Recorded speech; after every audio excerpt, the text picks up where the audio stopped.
A couple of weeks ago, internationally renowned cognitive athlete Kirsten Gillibrand, also U.S. Senator, announced to the world that everything is infrastructure, presumably even her. bridge abutment, we're saying. Well, Sandy Cortez saw this and thought, I need my own big idea. And so she came up with one, and here it is. According to Congresswoman Cortez, everything is climate change. The climate crisis is a crisis born of injustice, and it is a crisis born of the pursuit of profit at any and all human and ecological cost. That's right. Which means that we must recognize in legislation that the trampling of indigenous rights is a cause of climate change.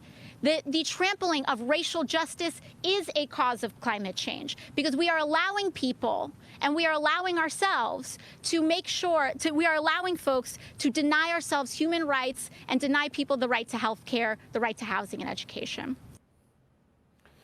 So obviously the worst thing we ever did in this country was give bachelor's degrees to dumb people, especially dumb aggressive people. That's what you get.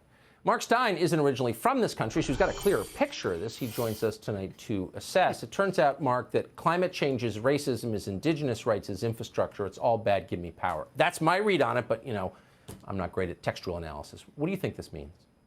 Yeah, everything is infrastructure. Infrastructure is climate change. Climate change is racism.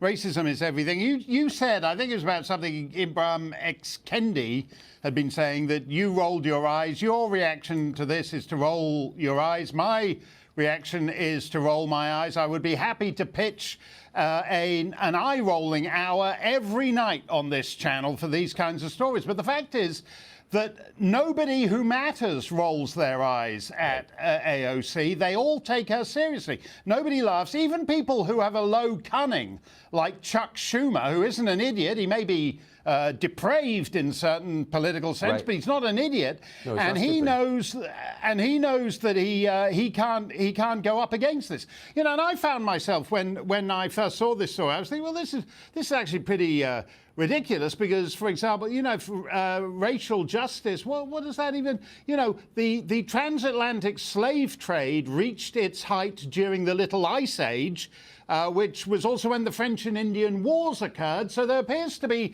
no correlation at all between racism and climate change, between indigenous rights. And then I thought, what the hell am I doing? This is rubbish. This is supposed to be...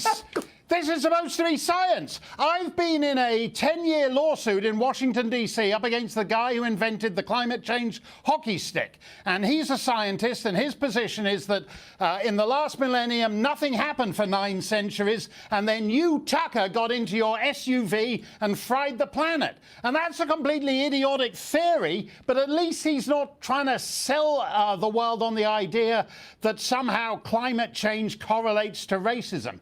When you get to this stage, it's not long before the planes start dropping out of the skies, because people are going to be, we need to hire some pilots who recognize the racial injustice in flying planes. This is, if everything is racism, nothing is racism. If everything is infrastructure, nothing is infrastructure. Infrastructure is racism, and racism is climate change. That is all ye know and all ye need to know. They're destroying any incentive for anyone to engage in reason or measured debate. All they do is scream things that are demonstrably untrue, and it works. So maybe we should just respond. Every time someone says something we don't like, just scream, "You're a criminal, you belong in jail." And just repeat that long enough, and maybe it'll come true. I mean, who wants to live in a place like that, where that's the level of public conversation? Well, exactly. And I said that, you laugh at this and I laugh at this. Do you know the people who really laugh at this? Chairman Xi and the Chinese Politburo, because they don't have to bother thinking about any of this. And it frees up all the remarkable amount of time to talk about something important and something true. Well, that's so nicely put, as always. Mark Stein, thank you so much.